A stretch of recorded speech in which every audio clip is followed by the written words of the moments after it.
অভয় তার মাকে ফোন দিয়ে জানতে চায় যে মা, আমাদের বাড়িতে পায়েল এসেছে কিনা।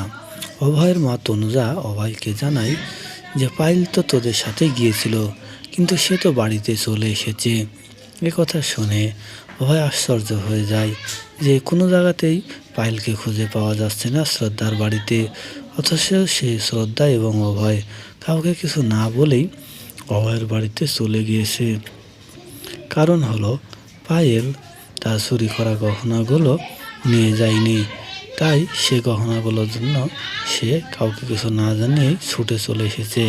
কেননা সে বাড়িতে অসৎ উদ্দেশ্য নিয়ে এসেছে সব কিছু হাতিয়ে নেওয়ার জন্য, যদিও শ্রদ্ধা অভয় সেটা বুঝতে পারে না। অন্যদিকে পায়েলকে জিজ্ঞাসা করতে থাকে অভয়ের মা তনুজা, তুমি অভয় ও শ্রদ্ধাকে কিছু না বলে কেন এসেছো? তুমি তাদের সাথে ঝগড়া করে আসোনি তো? তারপরে বিশ্রাম নেওয়ার কথা বলে পায়েল তার রুমে গিয়ে তার চুরি করা গহনাগুলো নামাতে থাকে টুলের উপরে উঠে। সে টুলের উপর উঠে আলমারির উপর থেকে যখন গহনা নামাতে যায় তখন পড়ে যেতে লাগলে অভয় দৌড়ে গিয়ে পায়েলকে ধরে নেয়। তারপরে অভয় পায়েলকে কোলে করে নিচে নামিয়ে দেয়। পায়েলের হাত থেকে পায়েলের চুরি করা গহনাগুলো উড়ে গেলে শ্রদ্ধা যখন তুলতে যায় তখন পায়েল শ্রদ্ধাকে তুলতে দেয় না। তারপরে শ্রদ্ধা নিজেই সেটা তুলে নেয়। অভয় যখন জানতে চায় যে এর ভিতরে কি আছে, তখন সে কাউকে কিছু বলতে চায় না। সে বলে, আমার বাবা এটা আমাকে দিয়েছে, এটা আমার কাছে সবচেয়ে দামি। কিন্তু সেই ব্যাগের মধ্যে যে পায়েলের গহনা ও তাদের বাড়ির গহনাগুলো সে চুরি করে রেখেছে সেটা সে বুঝতেই পারে না।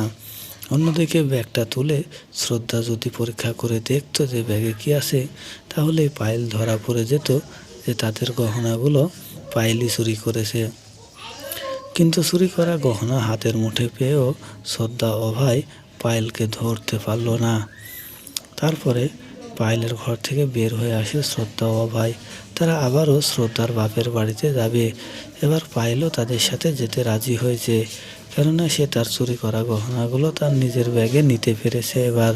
এবার তার আর কোনো চিন্তা নেই। অন্যদিকে কীর্তির বাচ্চা খেলাধুলা করছিল, তখন চারিদিকে খেলনাপাতিগুলো ছিটে ছিল।